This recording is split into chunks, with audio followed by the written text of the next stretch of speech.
নমস্কার বন্ধুরা, নবদিগন্ত চ্যানেলের পক্ষ থেকে আপনাদের সকলকে জানাই স্বাগতম। তো বন্ধুরা, এখন আমি আপনাদেরকে ভীষণ একটি গুরুত্বপূর্ণ আপডেট কলকাতা হাইকোর্টের পক্ষ থেকে আপনাদেরকে শেয়ার করতে চলেছি। তো পশ্চিমবঙ্গের এনআইওএস ক্যান্ডিডেটদের নিয়ে একটি গুরুত্বপূর্ণ আপডেট কলকাতা হাইকোর্টের পক্ষ থেকে আমি আপনাদেরকে শেয়ার করতে চলেছি। 11,758 যে নিয়োগ, এই নিয়োগে এনআইএস ক্যান্ডিডেটদের ভবিষ্যৎ, তারা এই নিয়োগে অন্তর্ভুক্তি চেয়ে আবেদন করেছিল কলকাতা হাইকোর্টে, এবং এর পরিপ্রেক্ষিতে বিচারপতি কী নির্দেশ দিলেন প্রাইমারি পর্ষদের উদ্দেশ্যে, তা এখন আমি আপনাদেরকে এই ভিডিওর মাধ্যমে বিস্তারিত বোঝাতে চলেছি। তো আপনারা সম্পূর্ণ ভিডিওটি স্কিপ না করে প্রথম থেকে শেষ পর্যন্ত দেখতে থাকুন। এই ভিডিওতে আপনারা অনেক ইনফরমেশন পেয়ে যাবেন। তবে তার আগে বলে রাখি, যারা প্রথমবার আমার চ্যানেলে এসেছেন আপনারা কিন্তু অবশ্যই আমার চ্যানেলটিকে সাবস্ক্রাইব করে সর্বদা আমার চ্যানেলে নজর রাখবেন এই ধরনের নতুন নতুন আপডেট পাওয়ার জন্য। তো চলুন আমরা এবার আজকের এই আপডেটটি প্রথম থেকে শেষ পর্যন্ত বিস্তারিত দেখে নিই। তো বন্ধুরা, আপনারা ইতিমধ্যেই সকলে অবগত হয়েছেন যে 11,765 বা 2022 যে রিক্রুটমেন্ট প্রসেস, এই যে রিক্রুটমেন্ট প্রসেসে রেজাল্ট বেরিয়েছে সদ্য 9,533 প্যানেলের। এখান থেকে কিন্তু বিএড এবং এনআইএস ক্যান্ডিডেটদেরকে প্রাথমিক শিক্ষা পর্ষদ বাদ দিয়েছে, এবং তার সাথে সাথে স্পেশাল এডুকেশনে যারা ক্যান্ডিডেট ছিল তাদেরকেও বাদ দিয়েছে। শুধুমাত্র রেগুলার ডিএলএড যারা পাস ক্যান্ডিডেট তাদেরকে নিয়েই কিন্তু এই মেধা তালিকা প্রকাশ করেছে প্রাইমারি বোর্ড।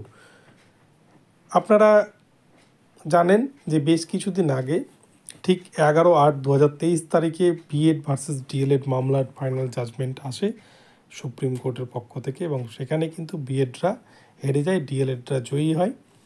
এবং তার ঠিক কয়েক মাস পরেই আমরা দেখি নভেম্বর মাসে 26শে নভেম্বর 2023 সালে কিন্তু এনআইওএস ক্যান্ডিডেটদের এবং রেগুলার ডিএলএড ক্যান্ডিডেটদের একটি জাজমেন্ট আসে সুপ্রিম কোর্টের পক্ষ থেকে, এবং সেখানেও কিন্তু রেগুলার ডিএলএডরা জিতে যায় এবং বিএডদের মতো এনআইওএস ক্যান্ডিডেটরা সেইখানে হেরে যায়।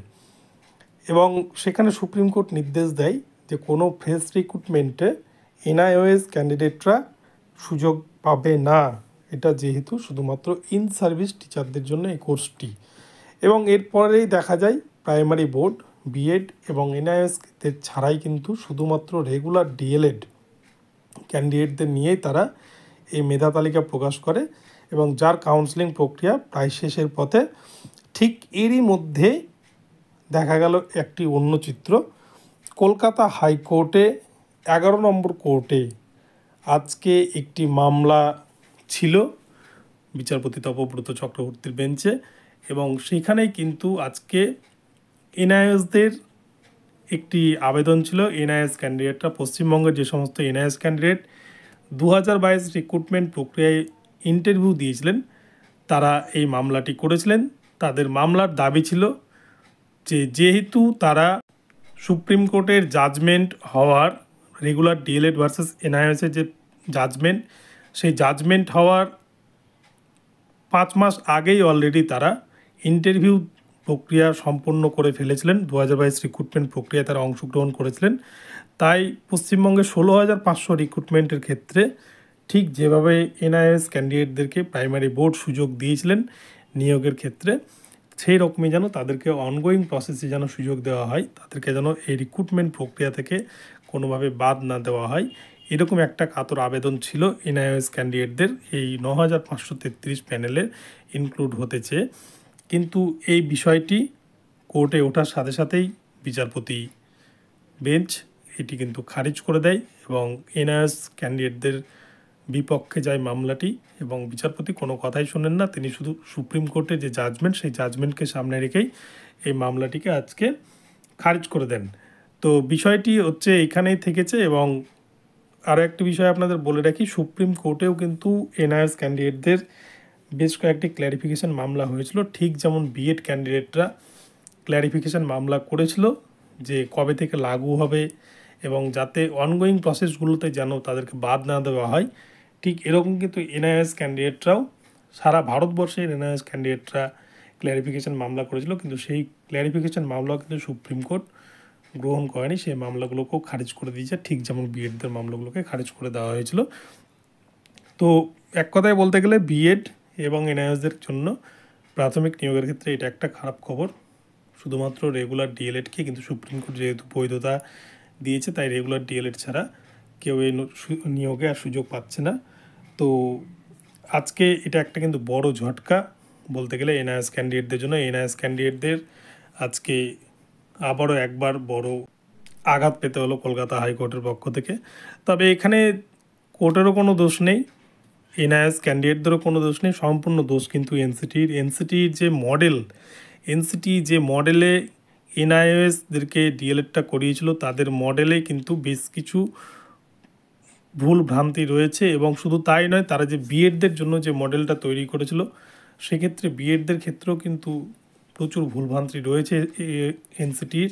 আর এনসিটির জন্যই কিন্তু আজকে প্রায় কোটি সারা ভারতবর্ষের কয়েক কোটি ক্যান্ডিডেট কিন্তু ভুক্তভোগী, যারা অলরেডি এনসিটি নিয়ম মোতাবেকে বিএড এবং এনআইএস ডিগ্রি করে তারা কিন্তু যেহেতু সকলের সম অধিকারে সমমর্যাদায় সুযোগ পাচ্ছিলেন প্রাইমারি নিয়োগের ক্ষেত্রে, বিএড, এনআইএস, রেগুলার ডিএলএড, এমনকি স্পেশাল এডুকেশন, তাই অনেকেই কিন্তু রেগুলার ডিএলএড করেননি, অনেকেরই এনআইএস ছিল, অনেকেরই বিএড ছিল, যারা অলরেডি টেট পরীক্ষায় পাস করে বসে আছেন।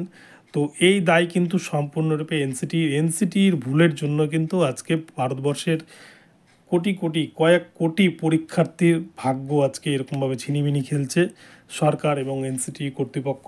এনসিটির মধ্যে হয়তো এমন কিছু অযোগ্য লোক রয়েছে যাদের এই খামখেয়ালিপনার বলি হতে হচ্ছে আজকের পশ্চিমবঙ্গের এবং তার সাথে ভারতবর্ষের কয়েক কোটি ক্যান্ডিডেটদের।